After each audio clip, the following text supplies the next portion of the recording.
Hey guys, this is Crap Hunter, and welcome back to World of Tanks. Woo! And welcome to patch 9.5 Test Server. Huzzah! Yes, 9.5 has now finally released its fated test server, and it has been a long time coming, I can guarantee that. And as usual, this will take form in the sense of two episodes. The first episode is where I talk to you guys about the new features of the patch, whilst also leaving a link to the patch notes in the description. And the second episode is where I try and show you the newish stuff with either by myself or with a friend to help me show you new maps. And in this one, this obviously is the talky one. So if you want to get to the Blood, Guts, Gore and Action, I will try and remember to put a link in the description, or somehow remember how to do a hyperlink which allows you to go straight to the Blood, Guts and Gore episode. But if you are the person who likes to listen, sit down and have a cup of tea to listen to all the newest features, thank you very much for doing so. We'll get rolling on that one in a second. So, all the Blood, Guts and Gore people, the link should be here now. So, by all means, click on that, or if you haven't done already, go to the description and you'll be getting there sooner. Anyway, thank you very much for watching Blood Guts. I will see you in the next episode. Right, now before we go diving into the new tank line, I just want to kind of pull you guys out a bit. Sorry to burst your bubble, but there's just a little thing I've got to talk about first, which is the new missions that we've got. Now, for a while, we've been having the new missions section, which, allows us to complete certain tasks, during the month or the daily specials, those things which allow you extra stuff. Well, what Wargaming have done as well is they've added a new set of missions, and these are called personal missions. Now, what they will basically do is give you an individual, obviously, a chance to complete these things for either extra cash, maybe certain extra elements, maybe like, maybe your equipment rewards, but just primarily cash. But another couple of rewards that this thing will give you is, first of all, female crews. Yes, a female crew can be awarded. And also, if you complete all of the objectives perfectly word for word, you'll also encounter new vehicles. Yes, this basically is Wargaming's way of saying that once you've completed a certain amount of missions, you will gain a premium tank. Now, obviously, because of this, the missions itself will probably be extremely hard and will require a lot of time and dedication. But at the same time, it means that you can potentially strike up through the list and be able to earn yourself not only a tier 5 tank destroyer, you can go all the way up to a tier 10 premium tank, which looks very nice. Though, one of the extra features that the Wargaming have said is going to be quite nice, but to be honest with you, I'm starting to look through the lines, is that apparently these ones are not only awesome to sort of show you, but also you can do in your own time.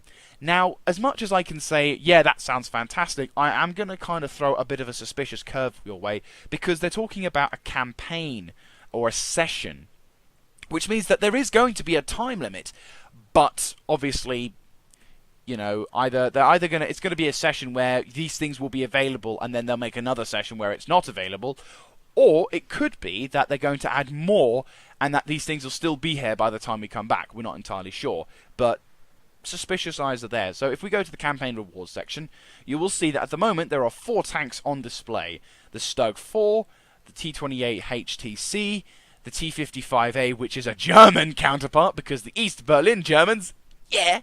And finally, the Object 260, which, if you are wondering what that is, that's an IS-4 turret on an IS-7 chassis. Holy crap, I want. But yes, as it says here, you can get reward sets for vehicle of each type. So you can get a female crew member, and then be able to get commendation list or extra rewards or whatever. So that's one feature which, I'll be honest with you, I'm looking forward towards. I'm looking forward towards it. But then again, I'm kind of suspicious, because will it be kind of a thing which at first we think is all really hard, and then it turns out to be super easy, but then people will start bitching about it? Or will it actually be hard, and will Wargaming stick to their guns and say, no, this is meant to be a challenge to you? So, who knows? It might not be, but so far, it's looking particularly interesting. Right, okay, I've dragged you away from the new line of British tanks for long enough. Let's actually go into the British tanks, because I know you're probably clawing at the screen or at your headphones saying, come on, show us the new stuff! Alright, I heard you. Okay, so the new line of British tanks. If we go to the tech tree and go to Britain, you will see a tech tree that will possibly look like this when patch 9.5 comes out of the test server and onto the live server. Now, as you can see, there's been a variety of changes, namely being the Matilda and Valentine are no longer linked together to get to the Churchill, so now you've got to go only through the Medium and Matilda to reach the Churchill. Though I still recommend you get the Valentine because you get a shit tons of guns at a tier 4 tank, and that'll make grinding other tanks really handy, just a pro tip. Anyway, going back to the thing, you now have 2 access points for the new line. First of all, you can either go from tier 1 to tier 2 to tier 3 and go via the medium line, which then reaches towards a tier 7 tank destroyer, or you can go through this line. If you've already gone through this line to get to the heavies, you can instantly possibly use the Valentine or whatever experience you got on the Valentine to unlock the tier 5 tank destroyer and proceed along this map line as well. So there's 2 access points for you. Now what we're going to do is we're going to go to tier 2 to tier 5, and then we'll stay at tier 5 to go to the other tier 5, and then we'll go to the same. We'll do the same for the 2 tier 6s, and then finally go up the list. So what is the first thing that you'll be encountering if you decide to go the old-fashioned way?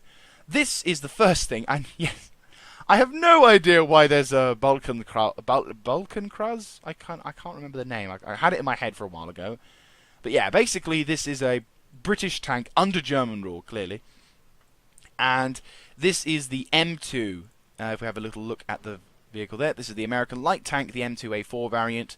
So this is going to be the first thing. Basically, quite a fast little tank. I have a lead. I think I've got everything for it. Yep, I have. Yeah, so this is a little fast, cheap little tank with a German symbol on it. Probably not going to be there by the time patch 9.5 actually comes out, but that was rather hilarious.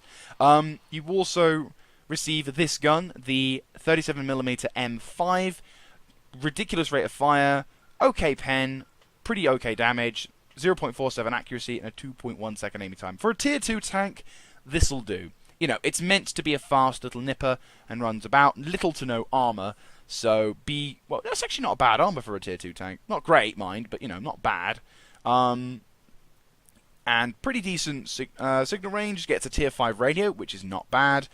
View range, pretty okay. You know, this is a light tank. It's not really designed for major amounts of combat, but, you know, can possibly handle its own. The next tank you'll be seeing is this thing, the Stuart 1-4. Now, this is basically just a combination, a compilation of different variants of Stuart. First of all, you start off with the standard Stuart. Then you kind of go towards the Stuart 4. You get a tier 7 radio, which gets you up to 450 meter signal range, which is also a bit like the Fug 12, gets you for a lot of stuff, so that's pretty handy. Once again, rather fast, slight improvement of armor, still kind of crap sides and rear, but this time you get access to a pretty decent 2-pounder. Now, of course, you do get this gun as well, but with British upgrades to American tanks, the American stuff is still there, but I highly advise you don't go near it because, well, as we go through the list, you'll see why. But yeah, British stuff in this regard is basically a refinement of the American crap. So this gun here, 2-pounder, Mark 9, major rounds per minute, pretty decent pen, good damage, better accuracy, amazing aiming time, and also is unlockable via most other stuff, so that's pretty cool. The next tank, which some of you may start to cry at, is this thing, the Grant. Not the Lee, the Grant. However, this Grant, or Lee, I'm just going to call it the Lee because I'm just going to give up on this. The British Lee is looking pretty, it's actually not going to be looking too bad if we have a little vehicle details. Yeah, I think it has more hit points than the previous one. Have a look, see. This is the M3 Lee. Let's have a little comparison between the two. Yeah, you've got more hit points. You weigh slightly less. No, you weigh slightly more. Engine power is better. Traverse is better. Armor is the same. Better view range and signal range. That said, you do get a tier 9 radio, whereas this one only has a pretty... I don't think this one actually has a decent radio. That one might... You should get a tier... Oh yeah, you can get a tier... tier 7 radio. Don't know why I didn't upgrade the radio then. Yes, there you go, 450 signal range. So not the best radio in the world, but, pretty good radio nonetheless. Faster, but not as good. Same armor, but what makes this thing better than the Lee is this thing, the QF 6-pounder Mark III. As you can see, in comparison to the M3 from the other gun, from the other tank, you have a much better rate of rounds per minute, much better pen, slightly less damage, but better accuracy and a slightly, well, not a great accuracy, but slightly worse accuracy and slightly worse aiming time. But in all honesty, this thing has too many perks to it. I think this thing is much more an option than this shitty tank. Why? Because the pen and the damage and the rate of fire, all of these make this thing pretty damn awesome. So yeah, British always, seemingly Britain just refines American stuff and makes it even better. Nice. Then you get your hands on this thing, the Sherman 3. This is basically an American M4A2, as you can see here, with a few British adjustments. First of all, shit tons more machine guns, because everyone loves more Daka Daka. Oh, that's so cool, I can read that. Nice. Still getting used to a new PC, guys. You do get, of course, if you go into the research tree, you do get a variety of guns. First of all, you get this thing, which is not too bad. Not the Top Gun mind, but not too bad. Then there's this thing, which has... Yeah, that you get that from the grant, so you'll have that first of all. And then, of course, you do get the American M1A1. Finally, you actually have a gun, which is better, that is also American. But, yeah, certainly worth it as well. But also... if you are of that mindset that cannot live without derp, yes, there is going to be derp guns for this tank, but you would be a fool, in my opinion, if you chose it. So yes, this is the gun that you have. If you're an American tank driver, you'll have gotten used to this gun. I've gotten used to it, so I know what to select whilst grinding up this thing. But yeah, it's not looking too bad. It's basically a British variant of the American M4 Sherman. Now, before we go to the tier 6s, let's now go towards the Valentine, because now the Valentine actually can go towards two tanks. First of all, it can go towards a Bishop, which I don't know if it did this before. I think it did, but if I'm wrong, feel free to correct me. I do believe this is new. I haven't noticed it yet, but it also could possibly be that I'm talking out of my arse and this thing's been around for a while. But now what it can go towards, once you've upgraded the engine, is the Archer. Now, what this vehicle is rather interesting. It's basically a Valentine with the turret turned round, and basically you have to reverse, because the speed on this thing looks ridiculous, 12 miles per hour forward. So obviously this is basically you reverse and it goes faster, which isn't a bad thing. I've never used one of these tanks before, so when I actually start grinding it, I'm very interested to see how it will go. But one thing I am very interested in seeing, and obviously, once again, this is placeholder stats. Pretty much the placeholder stats for the other tech tree as well. Everything leading up to this point could be placeholder. But this one in particular, from now on, I think is going to be rather interesting. Firstly naming is this thing's, if we go to the vehicle details, is this thing's gun. It basically gets the TOG 2 gun, 17 pounder with a 12.5 second reload, 171 pen, 150 damage, 0.3 second, 0.37 dispersion, and a 2.3 second aiming time. That's really good for a tier 5 tank. This is basically something which can challenge tier 7s and possibly tier 8s. So for this top gun, yeah, you're fine. Damn, you're fine. I mean, the armor on this thing is terrible, but you're fine. No problem here. Yeah, that's really good. If it stays like this, this is going to be quite a nice tier 5 tank destroyer. Whether or not I'm going to like this thing, I don't know. I reckon its dispersion of the gun, like how far it can aim left and right, is probably going to be about, say, here to about, say, here. So about 10-15 degrees, but still pretty damn good. And the tank that we can now go to with... Oh, actually, we'll go to the Firefly last. So, the tank that comes after this is the Achilles. This is basically the American M10 Wolverine-like vehicle, only slightly better. Obviously faster, and isn't going backwards than the previous tank.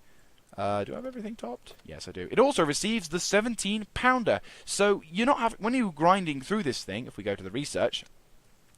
I think the only thing you'd have to worry about is this thing can only support... No, it can't. Can it support that? No, it can't.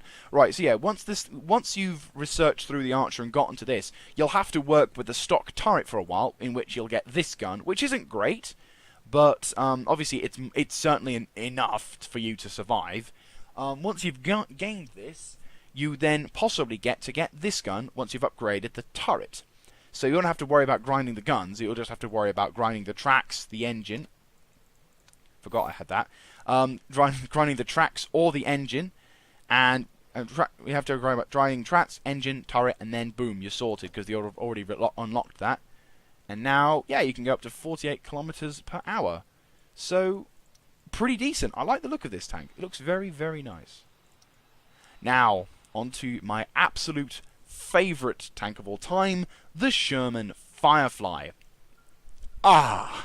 This is what I've been waiting for so long. It's just fantastic. I don't know if I've said before, but this thing is a marvel of British ingenuity. Why? Because, well, what this tank is an answer to is an answer towards the Tiger tank, an actual realistic answer, unlike most video games, where back in the Second World War, most Shermans that went up against the Tiger tank or the Panther tank were often getting cut down in swathes. Whereas when this came about, it actually gave the British, or the Allies, a fairly decent chance at knocking out the Tiger from a non-near suicidal range. So that makes this thing incredible. And what I love is the sort of story that comes behind this thing. Because the 17-pounder was so large, they couldn't quite fit it into the Sherman's turret. So what they had to do was they had to turn the thing on the side so that you had to load in the ammunition on the left rather than the right. And they had to move the radio to the back in order to fit it in. It's literally like, get our biggest gun and shove it in there, and for the love of God, make room. It's just fantastic. And yes, this tier 6 basically is why I got the M4A3 Easy 8, because it looked like a Firefly, but now I can get rid of that thing because I've got this, an actual Firefly. And yes, it gets the very same 17-pounder gun that, it might get this very same 17-pounder gun that that every other tank up to this point has gained. So if you want, but I said you have to unlock it normally, because this isn't a TD variant. So you have to go through all of the other guns before you can get even before you can get this gun, then you can get this gun. I'm hoping that it's like this. I am fingers crossing that this is what we get. If this is how it's going to look, which, don't forget, placeholder, then I will love this thing. This will be my new tier 6 god, because I love Fireflies, and Fireflies are godly. Another benefit, of course, is that once you've researched this, you'll actually have access to the top gun of, I believe, the Black Prince? I think the Black Prince gets this? Yes, it does. So, yeah, you'll have unlocked the top gun for the Black Prince, and possibly you'll have also perhaps unlocked, you might have unlocked it, you'll unlock it for this tank, and you'll also unlock the stock gun, or a better gun. Oh yeah, it's a stock gun for the Carnarvon as well. Holy crap, that's really cool. Not gonna lie, that's really cool. And also, finally, you'll have unlocked the Centurion 17-pounder as well. So, generally speaking, this thing is pretty damn OP. Like, if this is how it's gonna be, then this tier 6 tank is gonna be a devastating force on the battlefield. I really hope they keep it like this, because that would be amazing. So, you've grinded through either this line where you go from the M2 towards the Firefly, or you've grinded from the Archer to the Achilles. Now you're going to be going on to the new tier 7 tank destroyer, the Challenger. And it's a really weird looking tank, I will not lie. And I'm also going to say it's possibly one of the more uglier tanks I have seen in my lifetime. It's basically an extended Cromwell with a TOG 2 gun and turret, because it has the same gun as everything else. I have a little vehicle detail here as well. So as you can see, it's just looking rather poor and rather ugly. So, not the most appealing, I will not deny. This will probably be the tank which not many players will like. I think this is this is going to be the reject sort of deal, if it is like this at the end. This is if it's like this after placeholder, of course. However, there is a tank which, once you've grinded it, which is if you have a look at the tech tree, once you've grinded up that one, how much research cost is it? 106,000 research cost. That is a lot. I mean, that is a shit ton. So, gonna be a challenge, I reckon. I mean, this is 59,000 off the beat. So, definitely a step up for most people.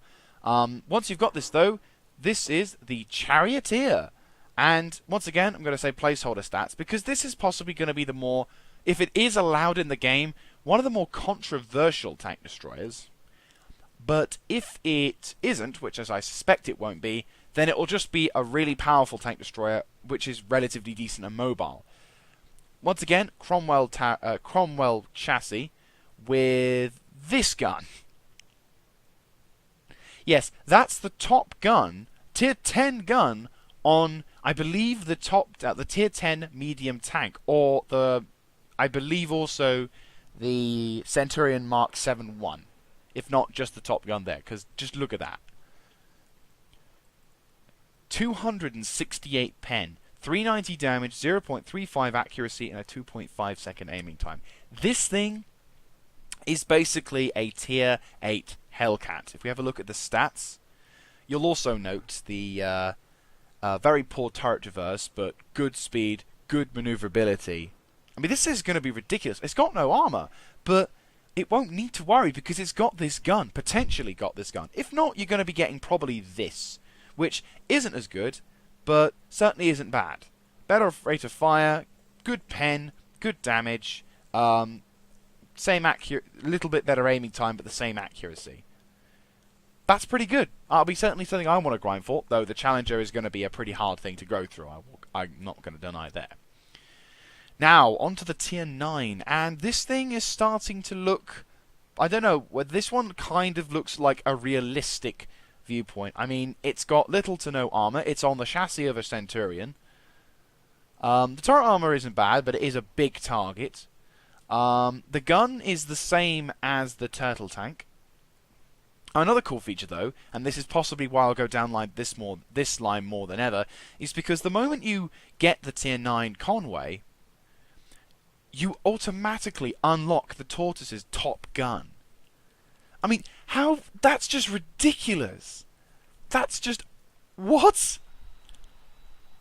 That's just freaking awesome, because you don't have to worry about grinding this thing. It's only got one turret, one gun. All you have to grind is the treads, the gun, obviously the engine, because I think this is only on this thing. Yeah, you can get it on the Centurion Mark 7-1 or the Conqueror, or this one as well. So if you've already grinded the Centurion 7-1, this will automatically be upgraded. And I'm guessing the same for this one as well. So yeah, it's only the treads you'll ever have to upgrade. And then straight towards the tier 10. Huzzah! But still, that's not bad. I ain't complaining. It looks realistic. But then again, once again, placeholder stats. Might not be like this. And then finally, you've got this thing, which is an FV4005 Stage 2. Now, I don't think I'm going to be calling it that a lot, so I'm just going to call this the Death Star 2. I've yet to find a better name for it, because I do want to link a KV2 and the Death Star in one, because have you noticed the similarity of this turret to the KV2? I mean, obviously slightly more futuristic with a lovely door hatch, but still, KV2. That looks like you could get a table set up in there and have a cup of tea, but never mind. Yeah, so this is the new tier 10 tank destroyer, and as you can see, it's mobile. It's got better traverse speed. It's got 32 traverse. Its armor is absolutely terrible in comparison to the Death Star on the other side. 750 view range, pretty okay. One thing I will note: this thing doesn't have a total. This doesn't have a 360-degree arc. It only has, I believe, a 45-degree arc. So, a bit annoying if you are someone who loves turret-to tank destroyers, but considering how badly armored this thing is, it only has 14 armor on all sides, which means tier 1 tanks can go through you. That's ridiculous. Like, literally, I wonder if it's possible that one day a T1 Cunningham will be driven by either a very new person or a person who just wants to troll, and he'll get experience for the next 6 tanks he grinds just by destroying this one tier 10. It's possible. I guarantee it's possible. But yeah, this thing is just ridiculous. That said, though, it does house this top gun that the other tier 10 tank destroyer has as well. So, and also, ironically, if you actually shoot this thing, it can actually one-shot itself with a high roll. So if this thing is unfortunately shot by its own kind, it can possibly die very quickly. As well, artillery will go for it as well. Because, let's face it, scumbags love an easy kill, and this is by far one of the more easier kills to have. That's at tier 10. And it also has a slightly faster rate of fire, but once again, placeholder stats. So, yeah, this one is... this is kind of going to be an interesting one. I've had a couple of games in this so far, and it's looking interesting, to say the least. So, there we go. There is the tier 10 new tank destroyer along a very long but very interesting line, to say the least. Either because of the medium tanks, which, to be honest with you, what I'm going to do is I'm just going to go along the medium, and I'm just going to do both lines at the same time. You know, grind up this line first to get towards the tier 5, and then I'm just going to grab both the Sherman 3 and the Archer and just push along this line until eventually I reach the Challenger, because that'll take me some time to get through. Then I'm going to push on by the Charioteer to the Conway, and then that. But, you know, once again, whatever happens between now and when patch 9.5 comes out is up to Wargaming. Fingers crossed they make a few right calls. So, there you have it, guys. The new line of TDs, as well as a number of changes. Once again, I will say that there are links in the description down below, whereupon you can find out more of the gremlin-y details right to your heart's content. But bearing in mind, once again, that all of these things that you have just seen are placeholder stats. So none of what you will see may be 100% guaranteed to be in the patch when it finally comes out. Though I am very much looking forward to this coming out. Even if it isn't as well. I just want this thing. If it is how it is acting now, then brilliant. Because God Almighty, this tank is going to be worth it when I get it. Anyhow, thank you very much for watching this, guys. If you like this kind of content, feel free to let me know in the comment section down below, clicking on the like button, and of course subscribing to the channel.